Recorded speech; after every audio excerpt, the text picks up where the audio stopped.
Si vous vous plantez régulièrement à l'aquarelle et que ça vous déprime, déjà, bienvenue au club. Mais surtout dans cette vidéo, je vais vous montrer l'astuce qui a absolument tout changé pour moi et qui fait qu'aujourd'hui, quand je rate une aquarelle, ça va.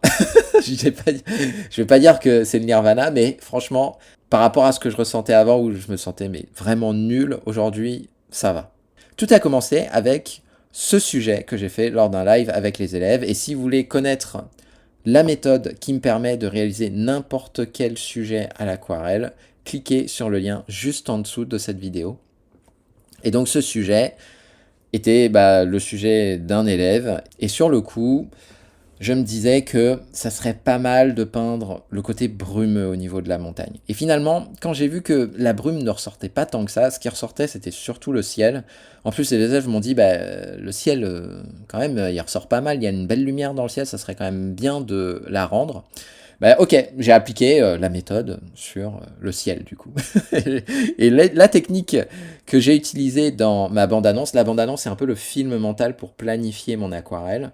J'avais une technique en tête qui était le ballon de basket. Le ballon de basket consiste à mettre de l'eau dans un premier temps, puis des touches de bleu, puis des touches de gris.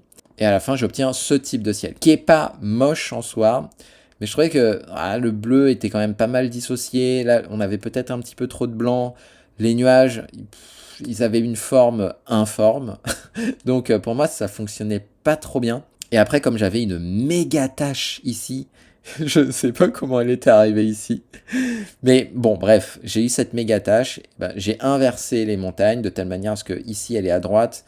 Du coup, je l'ai plutôt positionnée à gauche. Et ça m'a permis là de pouvoir recouvrir cette grosse tâche avec un premier plan là, comme vous pouvez le voir. Et donc là, j'arrive sur un résultat qui est ok, mais j'ai pas l'effet waouh.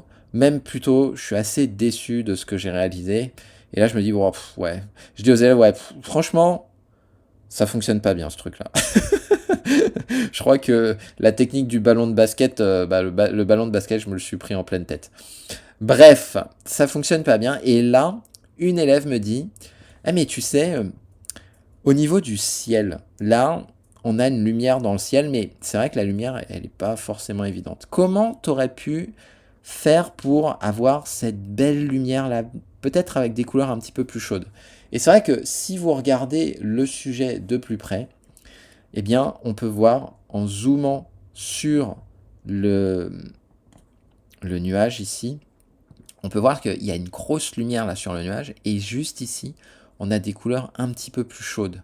Et c'est de ça dont cet élève parlait, et notamment là, vous voyez, là on a des couleurs qui sont beaucoup plus froides, mais dans les nuages, notamment dans la lumière, on a des couleurs qui sont un petit peu plus chaudes, notamment qui s'apparentent plutôt à du beige, voire du marron. Et donc là, ce que je dis à cet élève, c'est, tu sais quoi, ouais, testons, prenons des couleurs un petit peu plus chaudes et appliquons-les sur le papier. Et donc là, voilà, je mets quelques couleurs un petit peu plus chaudes pour reproduire l'effet, là, celui-là, l'effet vraiment lumineux au niveau de mon nuage. Je rajoute un petit peu plus de couleurs. Et ensuite, là, j'ai pris une couleur un peu plus bleue et ce bleu est venu peindre en négatif mon nuage.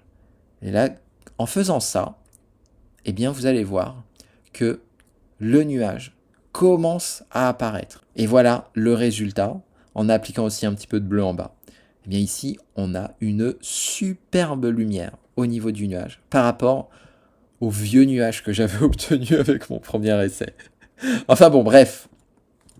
Tout ça pour vous dire que, à partir de ce moment-là, à partir du moment où j'étais vraiment concentré sur cette toute petite esquisse de nuage qui, je trouve, est encore plus belle que toute l'aquarelle que j'ai faite et j'ai passé une demi-heure là-dessus, j'ai complètement oublié que j'avais foiré cette première aquarelle. Et c'est ça le truc, c'est que avant, lorsque je ratais une aquarelle, je me morfondais, je me plaignais, je me trouvais nul, je me trouvais incapable, je me trouvais vraiment comme un gros naze, quoi. Et en fait, le fait d'avoir une autre question de cet élève qui vous dit, tiens, mais si tu essayais de le faire comme ça, comment est-ce que tu le ferais? Ça m'a complètement sorti de ma torpeur et je me suis, à ce moment-là, concentré sur cette toute petite esquisse. Et l'idée pour vous, lorsque vous ratez une aquarelle, c'est pas forcément de redémarrer de zéro, mais plutôt de refaire un essai juste après, parce que si vous attendez, non seulement vous allez avoir une culpabilité qui va encore plus vous miner, en plus vous ne serez plus dans l'énergie du « Ah viens, vas-y, on reteste un nouveau truc ». Et donc là, inconsciemment, vous serez resté sur une expérience négative. Et donc là, bonjour la confiance en soi. Et bien maintenant, ce que je fais, et ça c'est grâce à cet élève, c'est que juste après avoir raté une aquarelle, demandez-vous sur le même sujet, comme ça vous n'avez pas besoin de chercher un nouveau sujet, sur le même sujet, qu'est-ce qui peut être plus petit, plus facile et plus fun à tester juste après. Et là notamment, pour moi ça a été ce petit nuage là. J'ai fait, hop, j'ai coupé cette partie là, j'ai fait un zoom et j'ai dit aux élèves, venez, on va faire ça, vu que c'est en plus c'est une question. Et ça c'est une astuce qui est formidable pour vous sortir de votre torpeur, pour vous sortir de cette culpabilité d'avoir échoué et pour supprimer cette frustration. Ah tiens, ça me donne trop envie de tester. En plus, ça a l'air accessible. Et en plus, c'est qu'une toute petite partie de l'aquarelle, donc je pense que c'est largement faisable. Et alors, non seulement ça va vous permettre de mieux gérer vos émotions négatives, mais en plus de ça, ça peut vous donner des idées de dingue sur de nouvelles aquarelles. Là, notamment, là, le live était terminé, mais moi, j'avais qu'une envie, c'était de leur dire, mais venez, on en fait plein des nuages comme ça, et on essaie de faire un ciel, et on essaie de refaire la montagne. Enfin, c'est trop bien, en fait. Et donc, voilà l'astuce pour nous éviter de nous morfondre lorsqu'on rate une aquarelle, c'est plus petit, plus facile et plus fun.